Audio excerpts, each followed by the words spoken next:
Hello and welcome everyone. Welcome to Oz by Drone. It's that time of the week again. Hello. Hey Johnny. I'm here still. Good to hear. Let's just clear that music shot so John can have his ears back.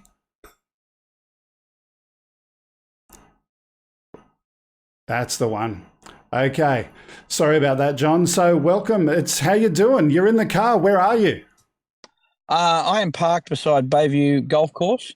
Out on the road today. Been playing some drums. Beautiful day. Get out here on a winter's day in Sydney because we've got some nice stuff here. So I'm out for the day, and I thought I'd just jump in, have a show. I've done it from the car a few times. It's nice and easy. So I hope the traffic's not too loud. No, so far it's quiet. What suburb are you in? I am in Bayview. I can't see the bay though. You can see the Bayview Golf Course. I remember Bayview well. It's where you used to live many, many years ago. I used to come up to your house up there.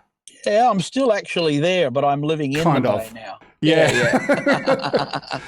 Anyway, before we get into the news and all of that kind of stuff, there was a photo that you sent me earlier today, and I just thought I'd put it up and for a quick little discussion point. Let's chuck it on. Yes, the Mavic 2. This time carrying half a kilo. That's what we stepped it up to. We're doing drop trials for a security company that was looking at the way contraband is dropped into secure areas, and they wanted to see what a Mavic could carry. So we went out the other day, put the helmets on, the hard hats, and there is the Mavic carrying 500 grams, everyone. I can tell you that after about 4 or 5 minutes, everything warms up, particularly the front motors, depending on how the CFG is. It's about as much as you'd ever want to carry, but the little aircraft will lift it, which is pretty good. That's pretty strong for an airplane. It only weighs 900 grams itself, but it's carrying more than half its own weight. Yeah, looking nice. Yep, it was good. That's a drop mechanism on top. So but if you're ever trying sling loads or you're carrying stuff, remember it's always good to have a way. We experimented with stalk drone. I was done use. So as always, or actually not so always, but most of the time, thank you to Jeff for creating our news. Unfortunately, he's been snowed under by computer-related things this week, so I had to do a bit of digging myself. It may be a different kind of flavour, but we'll see how we go anyway. Our first story is actually a bit of a carryover.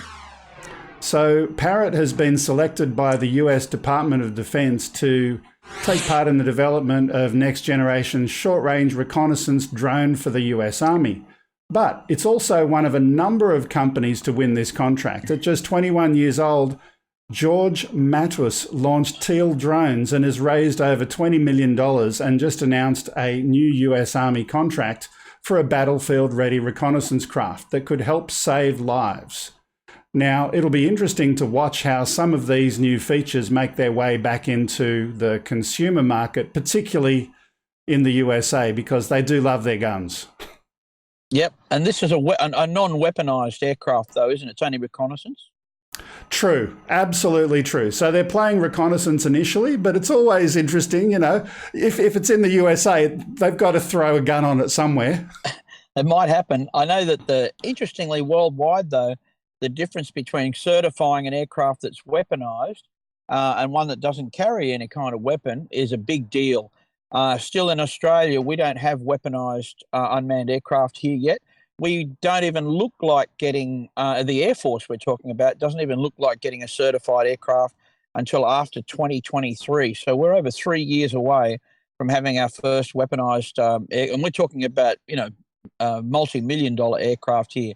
So it is a big deal. Can I ask a question on that? I've got a question on that. So CASA regulate civil and commercial. Do the Army have to play under CASA's rules, or can they self-regulate and self-certify for military purposes? They most certainly do, but it's usually because of the airspace they're flying in.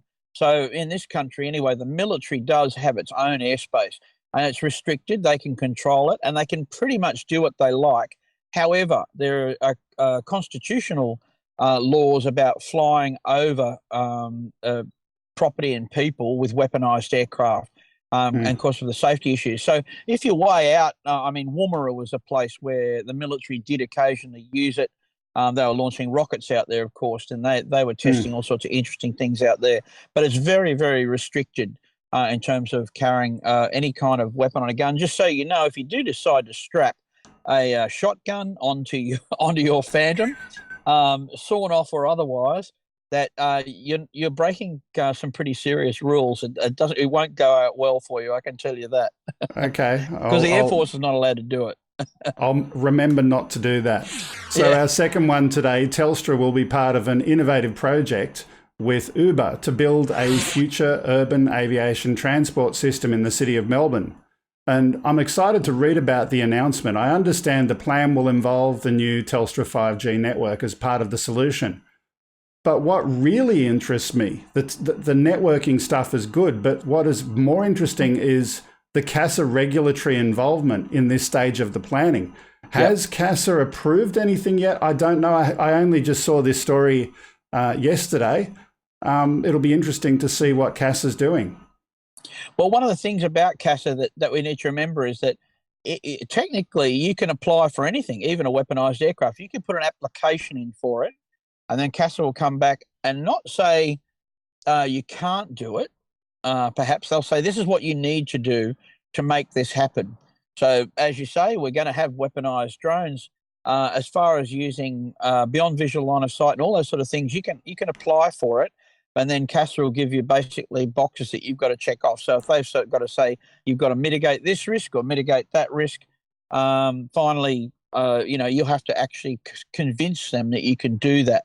So that's why a lot of startup and tech companies are saying, well, let's build the aircraft, let's work towards it, put in all the things that we're going to need in terms of safety. And this is already, of course, happening as we're going to mention in one of our stories this week. And then move on from there. There's a lot of work to just developing the aircraft. So mostly it's head down and get to work on that. And then the regulator will always be, it's wrong to say playing catch up. They are basically there. So when it comes time to go flying, you've got to keep them happy. Yeah. So you mentioned just then BVLOS, and you've got a personal... Have you got any personal comments on that at the moment? Yeah, look, we got the Manual of Standards came in here for our international visitors. This was something we were waiting from CASA for quite a while. They were going to say, okay, this is how you could operate with extended visual line of sight and so forth. So the Manual of Standards was quite detailed. So a few operators got straight into it. We were one of them, and started writing procedures for it. How would you do the communications?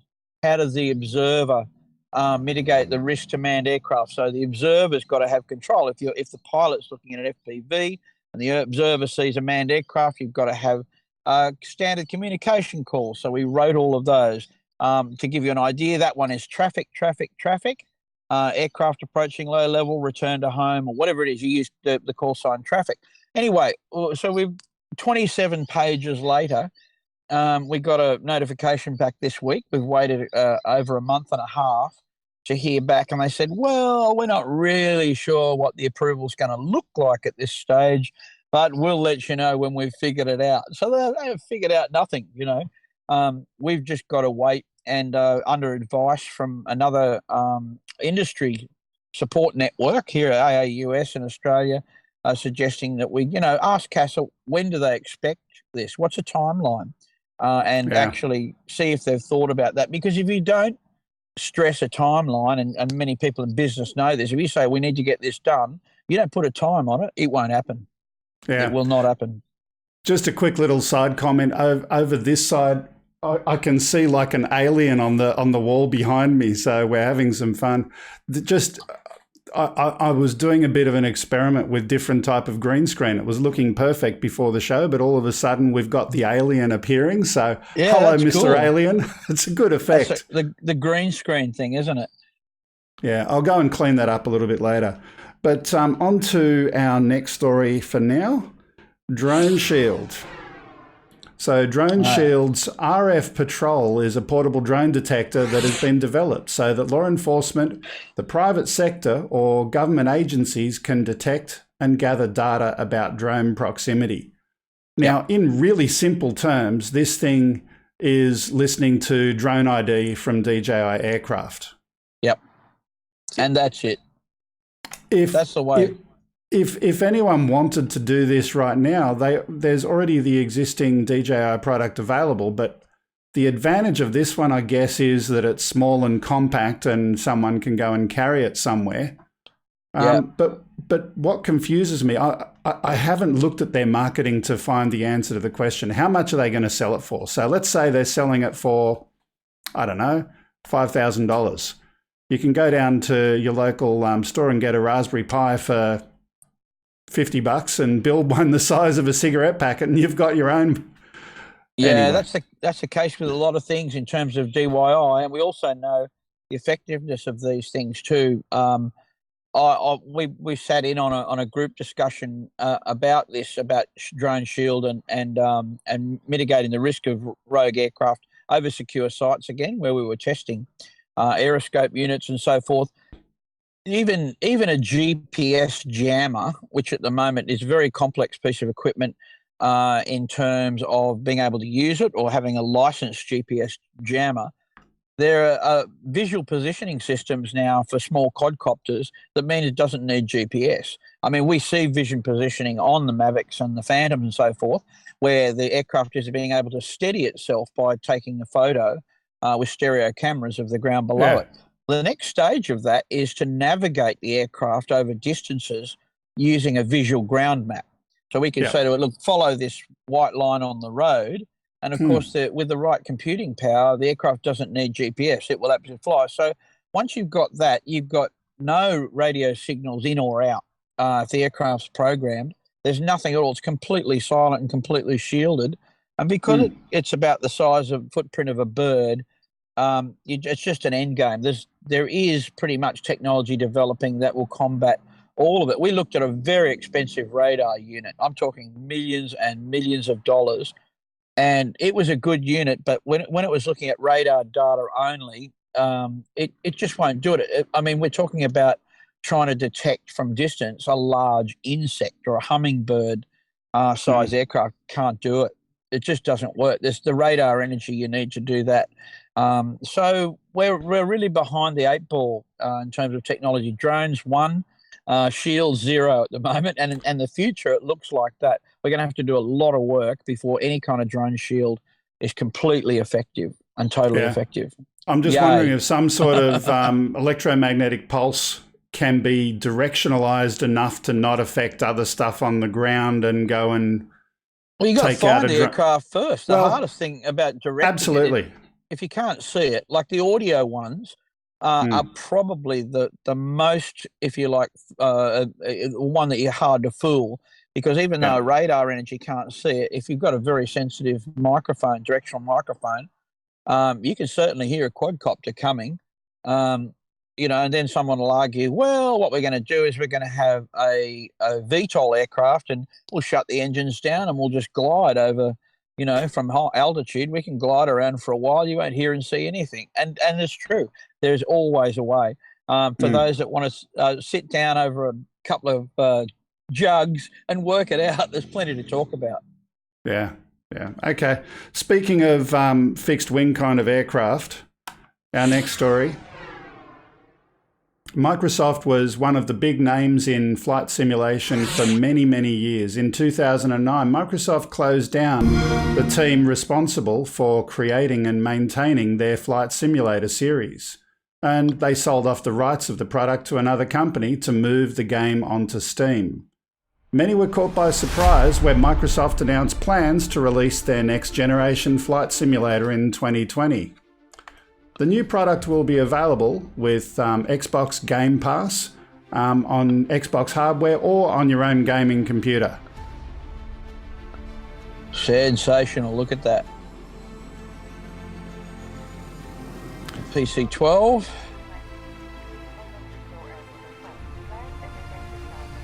I think this, just looking at what they've done here now, this video clip is a promotional Microsoft clip. And to be fair, they didn't say that this comes from their game, or they didn't say that it didn't. But in this video clip, we saw captured in real time. So what does that mean? I really don't know, but it looks very, very hyper-realistic to me. Yeah, it does. It's beautiful. Oh, the TBM 700. Very nice. Aircraft, the detail in the aircraft is amazing.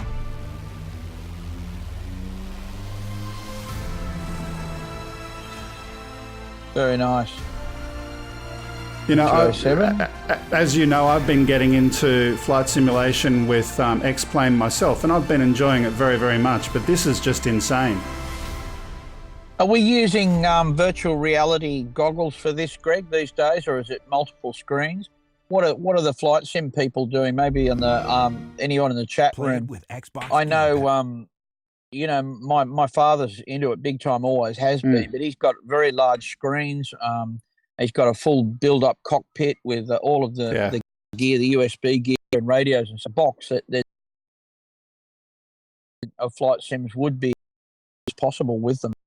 Yeah, look, a lot of the people are building not with goggles. They're still building their physical cockpits because they like their buttons and their nerd knobs. And by the time you're going to have your buttons and your nerd knobs, why bother with the VR? Because you can just put a monitor outside there. So the real enthusiasts like that, Yeah, that's true. But once your eye's outside, if you just got stick and rudder and you're flying aerobatics or whatever, then of course the buttons and everything are secondary to the experience. But I get it. It's different horses for courses. Yeah. Look, I'm enjoying it. I'm definitely not as far as I want to be in terms of my skills on it, but I'm enjoying it and I'll continue to learn. So happy days. Happy days. Yeah. Our next story, we are having a look at someone who's gone missing. Police are searching for a missing teenager. Police hold grave concerns for a Belgian teenager who went missing from Byron Bay 11 days ago. Backpacker Theo Hayes was last seen leaving a popular nightclub on the night of May the 31st. Police have used phone records to narrow down their search to two areas, east and northeast of the town. The 18-year-old was due to return to Belgium this week. He is usually very regular in the contact with his family, hence we do have concerns for his welfare. So that's the official story, but we've got additional information. A police spokesman has advised that police will be utilising a specialist drone and also being assisted by New South Wales Surf Lifesaving from the water at Belongil Beach is the location where they're looking. So good use of drones, but it's, where does that kind of end? I think a lot of the video stuff that we've just been talking about this morning and AI is where a lot of that's going to start to come in play.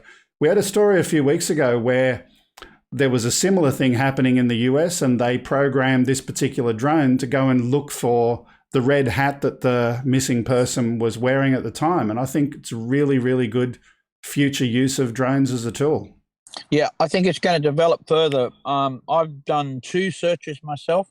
One on call was for a person who'd gone down a cliff face, and we're looking at the bottom of the cliff. He couldn't get down there, so he had aircraft down searching the bottom. All I can tell you is it's difficult work. It really is. You really need an observer looking at the screen and actually looking for the object while you concentrate on the flying. But also, it's difficult to pick things up off a 2D flat screen.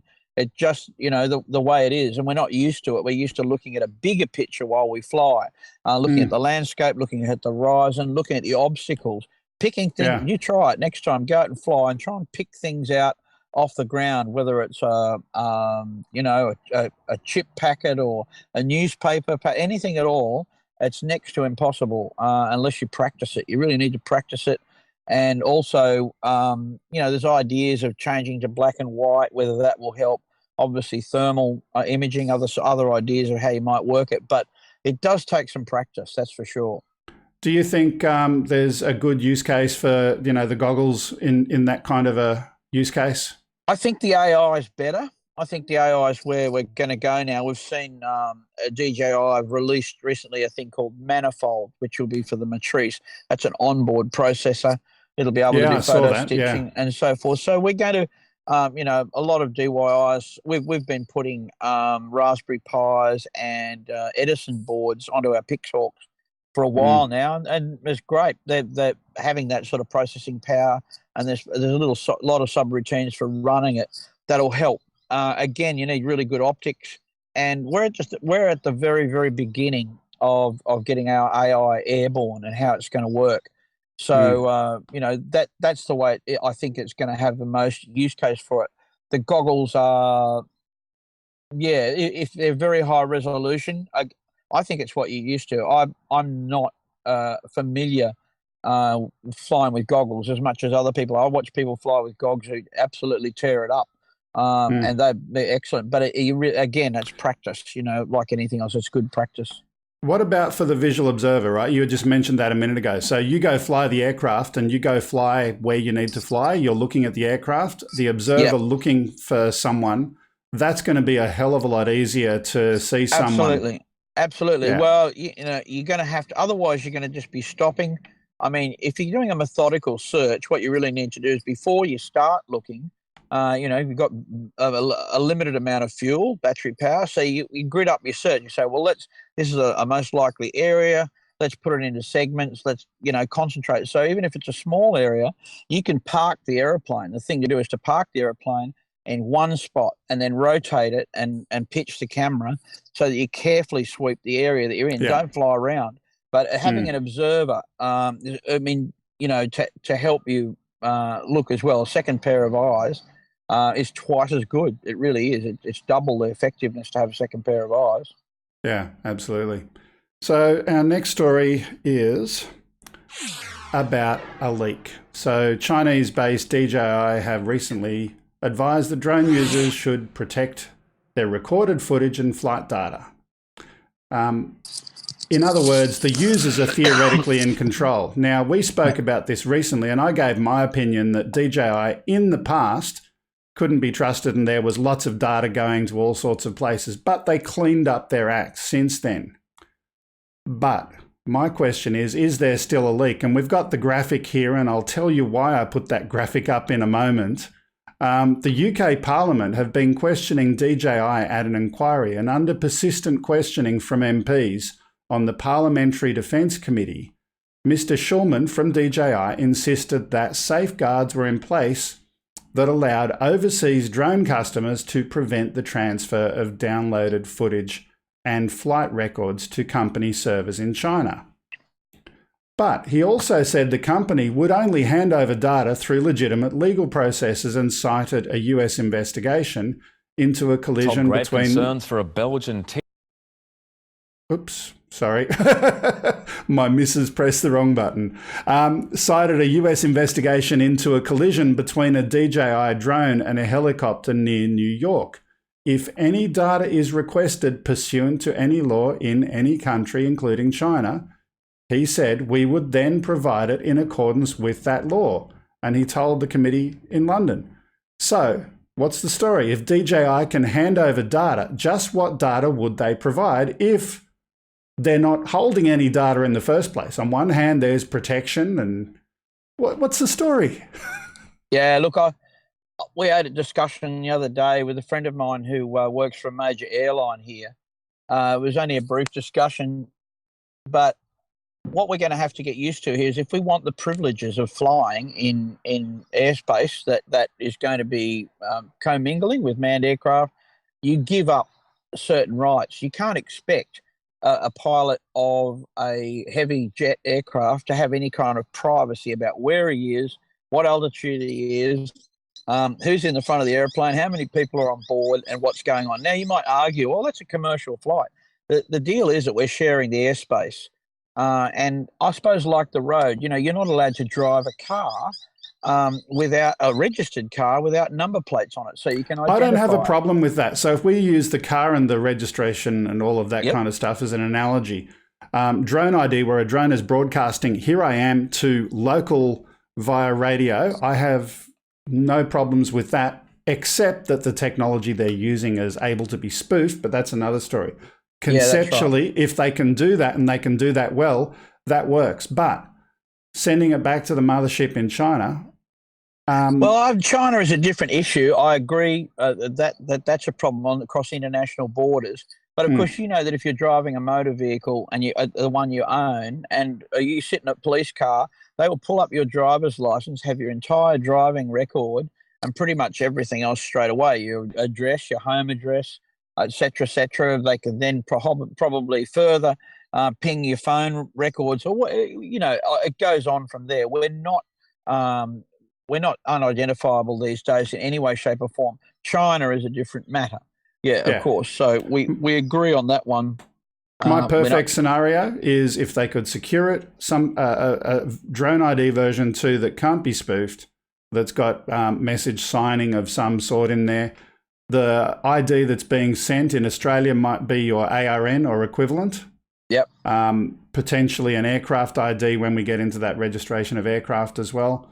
And the last thing is approval for flights. If you want to fly in an area that DJI has got a no-fly zone in, that request for approval shouldn't go to China, should go to CASA or a delegated authority in Australia. That's my opinion, and I'll say that till the cows come home. Yep.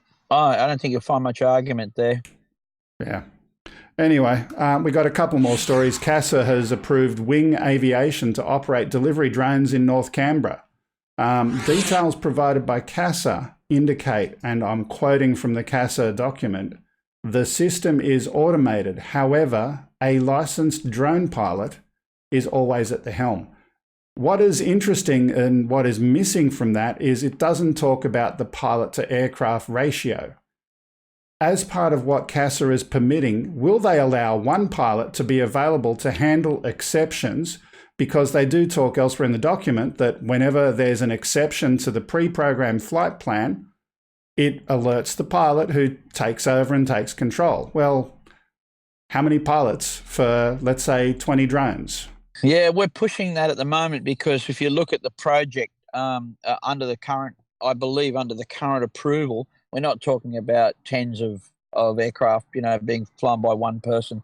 At the moment, we're just at the stage where everything's good, the sky's clear, here we go, and someone's there. Notice the word autonomy. So they're using the word autonomy, not autonomous. So we've seen that come up very recently in the regs. In Part 101, they have clarified the difference.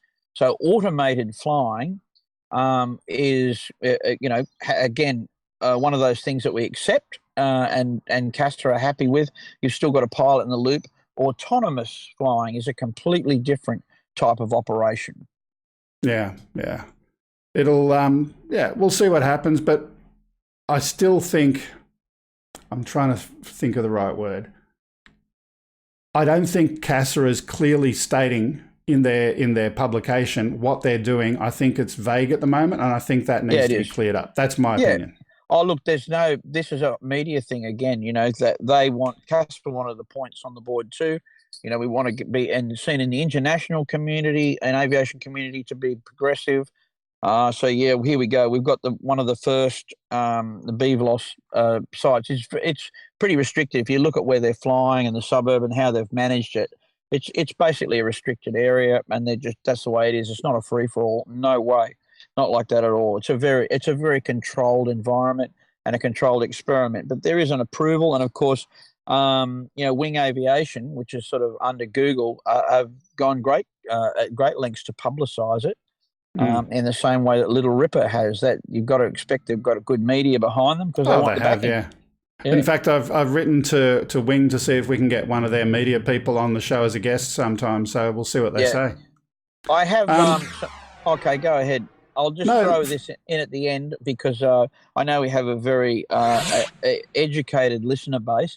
There is some backstory to the Wing project that comes out of a couple of other companies that were involved with them early. In their certification, and there was a lot of disagreement about how the company would be formed and going ahead. But maybe we'll save that and see how they go. If Wing go well, it might be a good chapter for a book one day. But I do know that there was a lot of troubles with them when they got started and how they were going to do it. So we'll leave it at that for now. Okay. Our next story is just for Australians. The Phantom. The Australian retailer has Camzilla. They've been able to secure a limited inventory of DJI Phantom 4 Pro version 2.0 drones. It'll be interesting to see if this is the start of the Phantom floodgates opening or if it's a little splash of some existing inventory. I don't know if they got this from DJI, if they had existing stock, but it's really good to see that these are available in Australia again. Yep. No, the V2 is going to be around. I don't know that DJI have stopped building the V2. They would have made a heap of them. I was still selling. If they have stopped, they're still around. A lot of people are snapping them up. A lot of people are snapping up the Pros that are available. They haven't been around. They haven't been around for some time. November last year. Yeah. Okay. So they've been out of stock on DJI's own website since November last year. Yeah. Well, you know that I had sold my Phantom 4 Pro for the Mavic 2. We've had two Mavic 2s that we've been using as sort of just our workhorse photography aircraft. We ended up selling one of the Mavic 2 Pros again and going back to a Phantom 4. And look, they're both great aircraft. There's some things that the Phantom 4 Pro does better. There's absolutely no doubt about that. Those of you that are thinking about going from the Phantom 4 Pro to the Mavic 2, just think about, if you want the portability and you like the updating aircraft, it's a beautiful aircraft, very steady, flies very steady, but the camera, as good as the Hasselblad is still not it's a rolling electronic shutter. And so there's distortion in the photos that is not there in the Phantom 4 Pro. Yeah. Yeah, definitely a better picture. And absolutely. In terms of, you put it up against a photographer, a real photographer will tell you straight away, okay, I can see distortion in that, and this is what it is, this is how it's been done. And the Phantom 4 Pro, to this day, is still the finest, consumer-grade camera available on an aircraft. Yeah, absolutely. Our last story, it's another DJI one. Everyone's seen it, but we're going to play the video anyway. The RoboMaster S1 is DJI's new educational robot that aims to merge learning and entertainment. The platform allows owners to learn programming skills and AI technology while having fun with the FPV driving, games, and competition. Let's look at the video. Meet the RoboMaster S1, the smart educational robot that opens up a whole new world of learning. Experience fast-paced driving action, whether you're by yourself or with a friend. Something in the way? Check this out. With the Mechanim wheels, your movement options are limitless. From the brushless motor to the front axle suspension, every inch of the S1 is jam-packed with advanced technologies.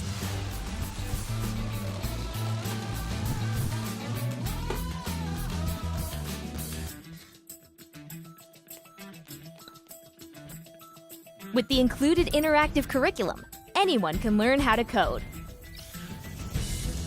Teach it to move, recognize shapes, and a whole lot more. Apply math and physics and take your S1 to the next level.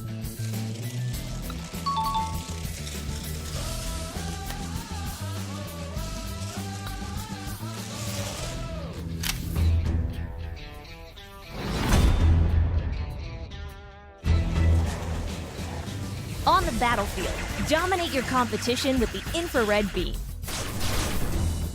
Use mystery bonus abilities to get an edge, like this.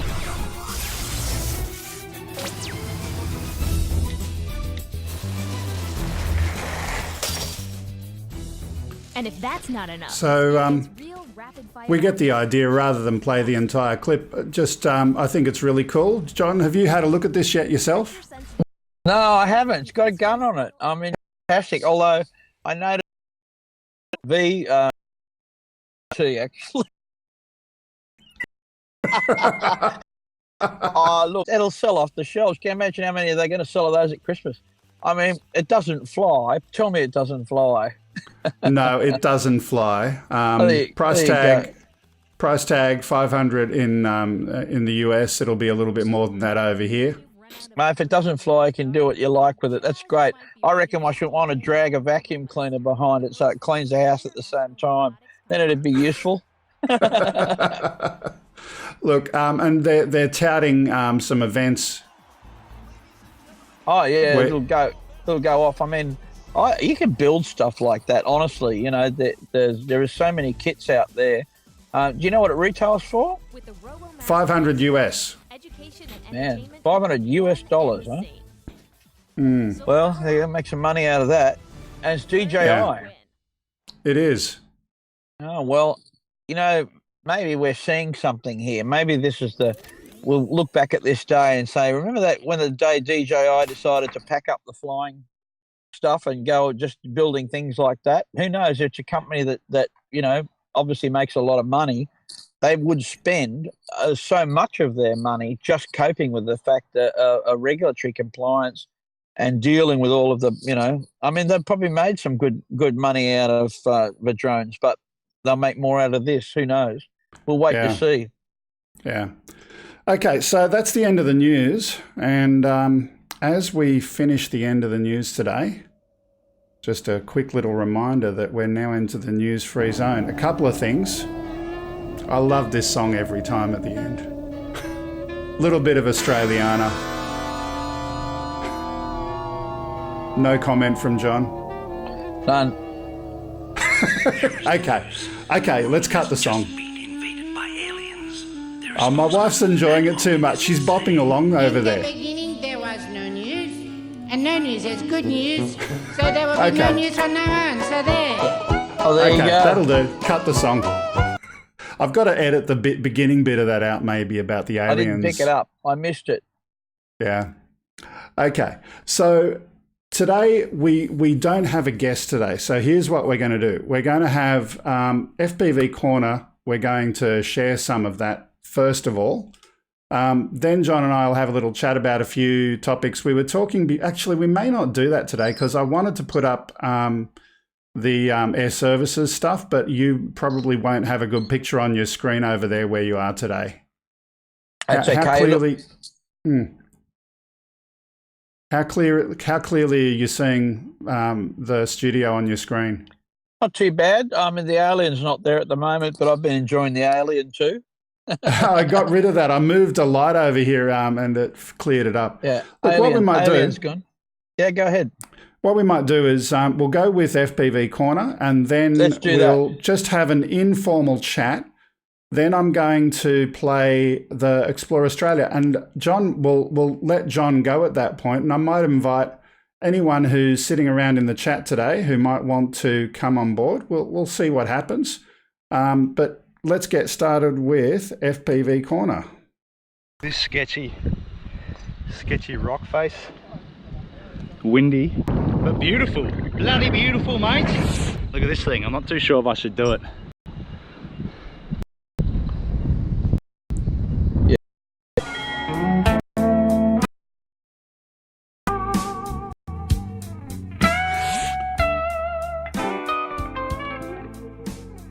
So some comments here. Scott, one of the three people, made them drive 2.5 hours, walk 30 minutes up some hills, over some cow poo, and eventually he got the epic shots here. Like always, they're saying it was super windy but worth the adventure for sure. The spot reminded them out of Jurassic Park without the danger of getting ripping was done by, so enjoy. I think how hard it would be to get the. That's a good. Yeah, very nice walk, and I've killed the music for you, John. No, absolutely. Disclosed, but this was pulled together. Great footage. So while we're waiting for, while this is playing out, I'll ask anyone who wants to come in and say hello after Explore Australia. I'll get you to do something. We're going to pick a number. It'll come up on a wheel on the screen, and whoever gets that number or closest to it will something like that. We'll invite you in to come and say hello. But we'll do that at the end of the show.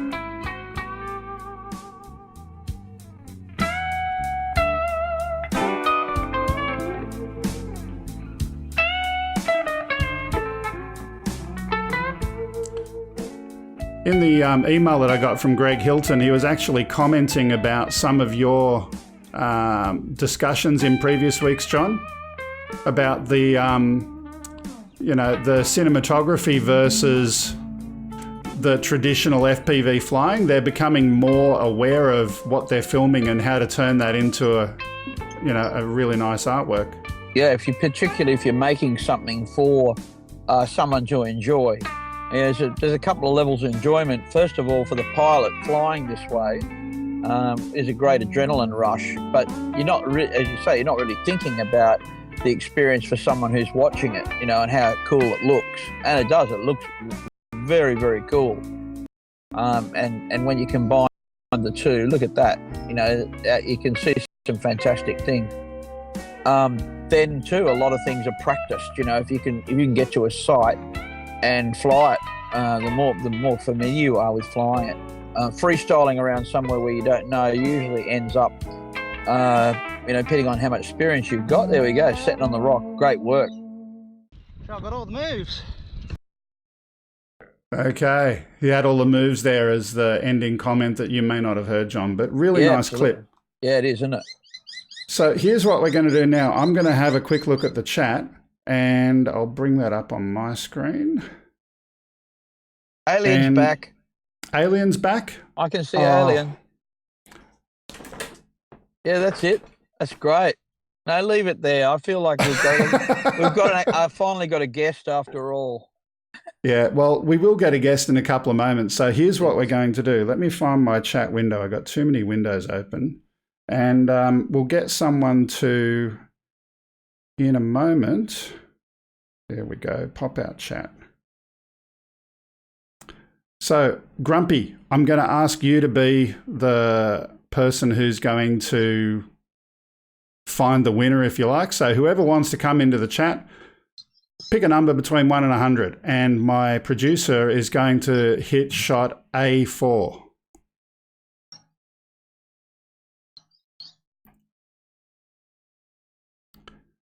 Okay, the first person to guess the number and in the chat, which is running very slow. In fact, it's not working on my screen. And we've already got a number before you've even typed anything on my screen. What's going on here? Peter Demesta, 12453. Peter, look, just because you've done what you've done and you started catching them all, I would love for you, Peter, to be our guest today. I'm breaking the rules. Let's get the wheel off the screen. Peter. So I'm going to post a link for you, Peter, to join us, which we will do after Explore Australia. I'll post that link very, very shortly. But in the meantime, let's get Explore Australia up. Pause that video for me, producer, my lovely wife. John, was there anything else you wanted to go into briefly today before we... No, I think we're good. Covered everything, and I'll have some more footage in the coming weeks. We're heading off out of town. The crew's going down to the prison flying, so we might have some stuff. Heidlas will be jumping on that again too, but don't hold your breath. Otherwise, I'll get out of here. The Casa Heidlas stuff. I had a laugh at that when it came through. Oh yeah. Well. Anyway. Thanks, John. Thanks for being with us, and no worries, I'll let everybody. you get back to the rest of your day. We'll throw Explore Australia back up on the screen. Right. See you soon, John. See you soon. Thanks, everybody. Okay, the first clip, Best of Australia from Above Great Ocean Road, Grampians, Tasmania. And this clip was created by, as I look through my notes, Real Experience Reviews. As always, please do check out the comments and go and check out their channel and support them.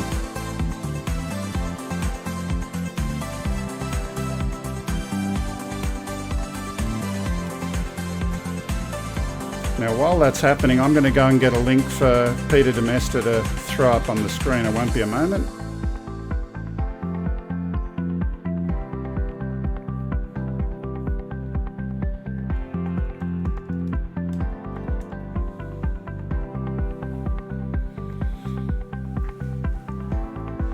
As always, thank you to Greg Hilton, who dutifully puts all of this together each and every week. He searches for the best of the best, the cream of the crop of all of the footage that's happening around Australia, sharing some beautiful parts of our country. So thank you very, very much, Greg Hilton, for all that you do.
Pardon me, I'm just getting a little bit distracted getting our guest in today. Above Down Under Drone Footage Australia, miles of beaches, crystal clear water and fire red earth, dense rainforests. Australia is known for its diverse, breathtaking nature. From a bird's eye view, the beauty of this country can be admired especially well. Let the pictures work on you and the wanderlust in your eyes. Those are the comments that I had on this one. Definitely beautiful footage.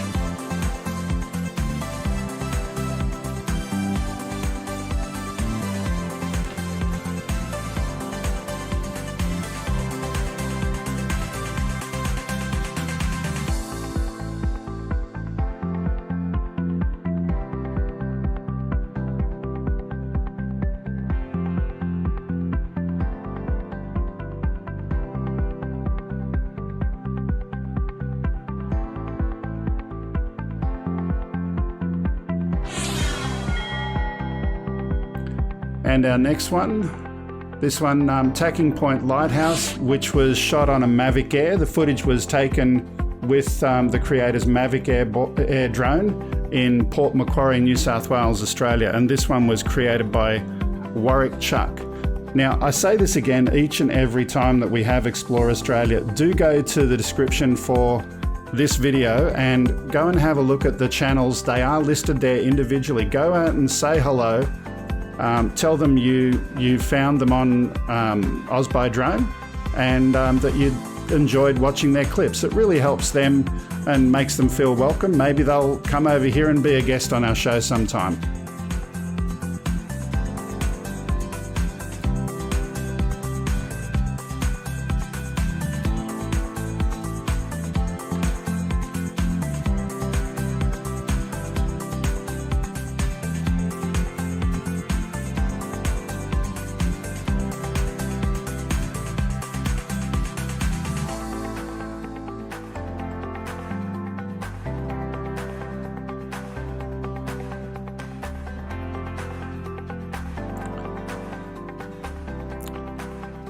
And as always, if you've got some footage that you'd like to send in, we'll have the email address at the end of the show. Please do send us a link to any clip that you'd like to include in the show. We'd love to see some of your work.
I'm just watching the comments from Greg Hilton in the background where he says the next clip is a bit of a ripper.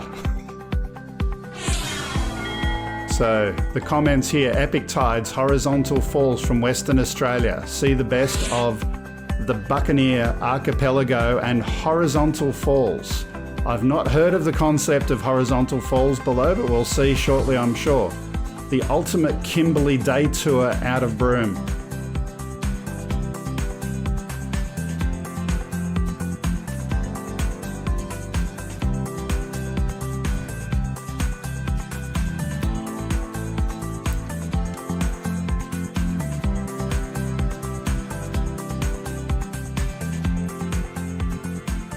Just some of the colours in there. It looks like you're island hopping out in the Philippines or something. You know, that's a family area for me, and some of the colours over there in some of those islands, absolutely beautiful.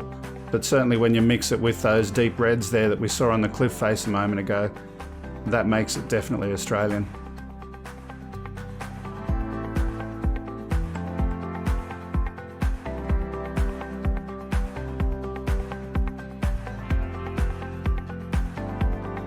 love those aqua blues there. Beautiful.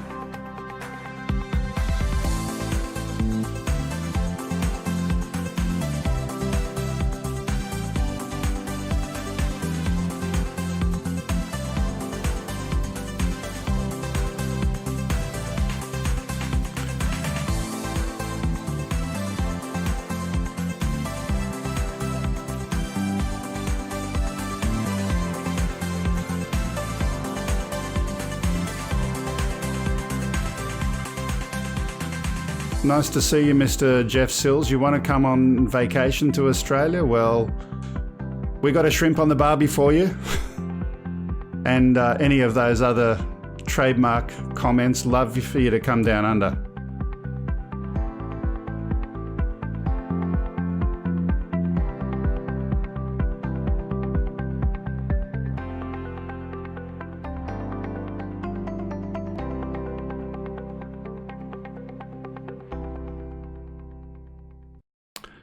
And that's Explore Australia for this week. And now we've got our guest joining us. Welcome.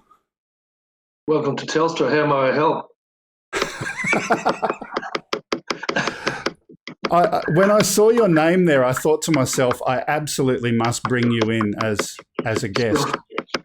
What's that noise? Is it gone? Yeah, it's gone now.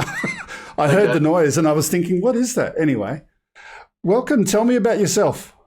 So got into drones about a year ago, I suppose. Got a Mavic Pro when it was on its way out, just before the new ones came along. But obviously, you can still buy the Mavic Pro, at least the Platinum. I was watching a YouTube video from Billy Kyle earlier, who was discussing why the Mavic Pro is still $999 US, and so I had a few opinions about that. But yeah, no, it's been a great drone. It's